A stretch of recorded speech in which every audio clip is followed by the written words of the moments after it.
Casino দেখেন, ধনির দুলাল সব ক্যাসিনোতে পড়ে আছে, জুয়া খেলছে, টাকা পয়সার অভাব নাই, বাবা টাকা অর্জন করে দিয়েছে, উড়াও এখন বাবা।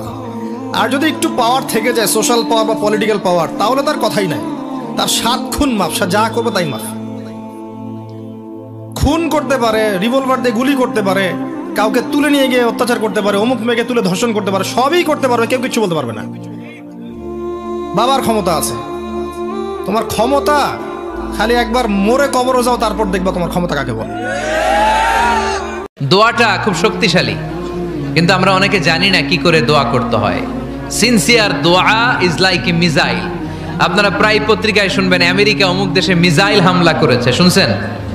মিসাইল হামলা এমন হামলা, কত সেন্টিমিটার বেগে যে কোন জায়গায় অ্যাটাক করবে, যেখানে মারার কথা ওখানে পড়বে। ঠিক দোয়াটা হচ্ছে মিসাইলের মতো। আপনি যদি দোয়ার মতো দোয়া করতে জানেন, ওই দোয়াটাও জায়গা মতো যে ভেদ করবে। চিল্লা এখন ঠিক কিনা? কিন্তু আমরা দোয়া করতে জানি না, কি করে দোয়া করতে হয় এটা জানি না। বিশ্বনবীকে আল্লাহ বললেন, নবী ফাইদা ফারাগতা ফানসব, যখন আপনি অবসর হবেন তখন আপনি দোয়া করেন, আল্লাহর কাছে চান। বেশি বেশি চাইলে খুশি হয় কে?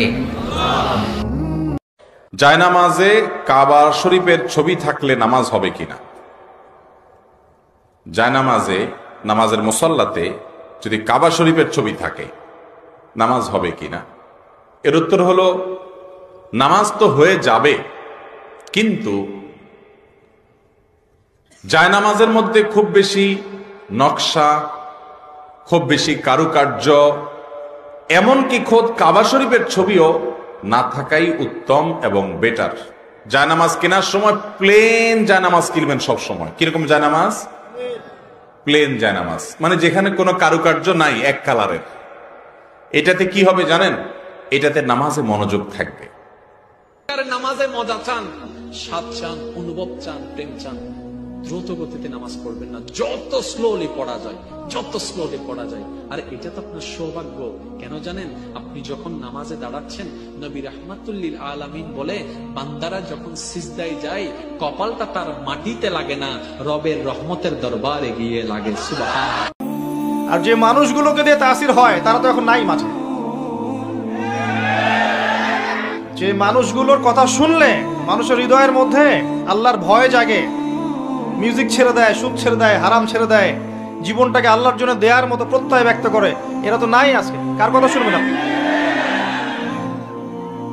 তো শুধু শোনা নয়, শোনা অনুযায়ী আমলের প্রয়োজন আছে। আর এই আমলের সবচেয়ে সেরা এক্সাম্পল হচ্ছে আমাদের নবী, প্রিয় নবী সাল্লাল্লাহু আলাইহি ওয়াসাল্লাম। তার জীবন যেভাবে কেটেছে সেইভাবে দিনরাত কাটান, ইনশাআল্লাহ আপনি সফল হয়ে যাবেন ইনশাআল্লাহ। এটা শর্টকাট কোনো টেকনিক নাই। আম্মা জান আয়েশা বলতো, লাকুম শামসুন ওয়া লানা শামসুন, তোমাদের জন্য একটা সূর্য আছে, কিন্তু আমি আয়েশার জন্য আলাদা একটা সূর্য আছে। তোমাদের সূর্যটা প্রতিদিন সকালবেলা পূর্ব আকাশে উদিত হয়ে গোটা দুনিয়াটারে আলোকিত করে দেয়, আর আমার সূর্যটার নাম হলো মুহাম্মদ সাল্লাল্লাহু আলাইহি ওয়াসাল্লাম। মসজিদে নববীতে এশার নামাজের পরে আমার সূর্যটা আমার ঘরে উদিত হয়। তোমাদের সূর্য সকালবেলা পূর্ব আকাশে উঠে গোটা দুনিয়াটারে আলোকিত করে, আমার সূর্য মুহাম্মদ এশার নামাজের পরে আমার ঘরের ভেতরে যখন উকি দেয়, আমার পুরো ঘরটারে আলোকিত করে দেয় কে? এত সুন্দর চেহারা ছিল, ওনার চেহারার নূর দিয়ে হারানো সুই খুঁজে পেয়েছে বিশ্বনবীর স্ত্রীরা। চিল্লায় করে আল্লাহু আকবার।